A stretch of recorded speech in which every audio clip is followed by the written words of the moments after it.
Dans cette vidéo, je vais te parler d'une autre de mes opinions impopulaires. On entend souvent qu'entreprendre, c'est risqué. Pour moi, être un maker, être un entrepreneur, c'est moins risqué que d'être employé. La fameuse sécurité de l'emploi, c'est plus trop d'actualité. Combien de personnes ont été virées de leur job quand il y a eu les crises de 2008 ou même beaucoup plus récemment, c'est la crise du coronavirus. Au moins, quand tu es à ton compte, tu tiens ton destin entre tes mains, c'est pas entre les mains de quelqu'un d'autre. Alors, bien entendu, je sais bien, c'est pas simple de devenir un maker à succès. Mais ça n'est pas forcément risqué. Cette fausse croyance de croire qu'entreprendre est risqué, ça sert d'excuse à de nombreuses personnes pour ne pas se lancer. Oh non, j'ai une famille à charge, je peux pas me permettre d'entreprendre. Qui va payer le loyer pendant ce temps? Je dois économiser pour mon mariage, c'est pas le bon moment. Alors, bien évidemment, quand même, je précise que ça dépend des cas. Si tu veux créer le nouveau Facebook ou que tu souhaites lancer une nouvelle chaîne de burgers pour faire concurrence à McDonald's, bah oui, ça va te coûter énormément d'argent dès le départ et tu devras donner tout ton temps si tu veux réussir. Mais mon opinion, c'est qu'entreprendre n'est pas forcément risqué et ça peut ne te coûter quasiment rien. Comment je le sais? Parce que je le vis moi-même. Tout ce que j'ai entrepris, ça m'a coûté quasiment rien. Quelques centaines d'euros, grand maximum. Et est-ce que c'était risqué? Non.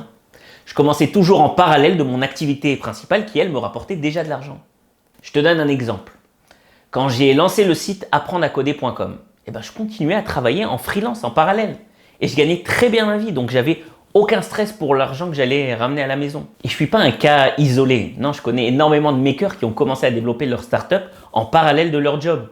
Et une fois que leur startup elle marche bien, alors là, ils ont laissé tomber leur job pour se consacrer uniquement à leur startup et la faire exploser. En vérité, c'est même ce que je recommande parce que ça permet d'avancer sereinement jusqu'à que ça cartonne. Au contraire, si tu as la pression de gagner de l'argent au plus vite, c'est dans ces moments-là que tu risques de faire des erreurs de précipitation.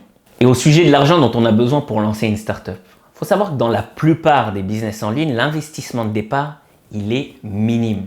Il y a peut-être des frais d'hébergement, quelques frais de logiciel à droite et à gauche, mais tout ça, ça représente quelques dizaines, voire quelques centaines d'euros, grand maximum. Donc l'argent, ça ne doit vraiment pas être une excuse. Donc si on analyse bien la situation, les deux principaux problèmes qui font qu'entreprendre peut être considéré comme risqué par certains, c'est le problème numéro 1, c'est qu'ils imaginent que ça prend forcément tout ton temps et donc tu n'as pas de rentrée d'argent pendant ce temps-là.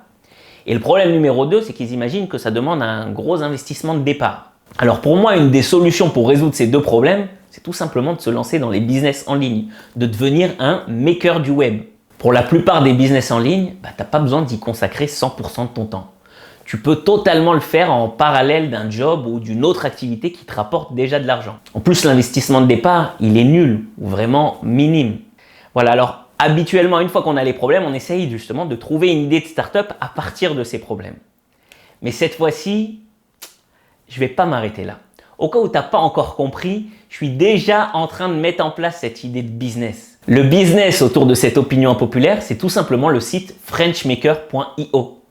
J'ai pour objectif de créer la méthode ultime pour créer des business en ligne, la méthode pour devenir un maker du web. Je veux créer une méthode qui soit simple, rapide et surtout actionnable.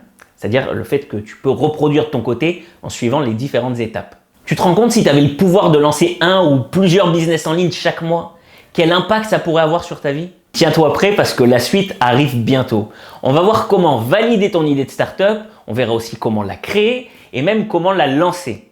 Et je ne vais pas parler théorie comme on peut voir partout sur Internet.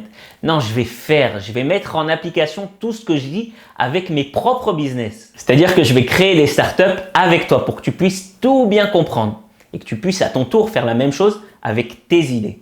Voilà, c'est tout pour cette vidéo. J'espère que ça t'a plu. Sache que c'est un tout petit extrait de ma formation idée startup sur mesure. Si tu as trouvé que c'était intéressant et que tu veux en savoir encore plus, je te mets un lien dans la description juste en dessous de la vidéo. À très vite.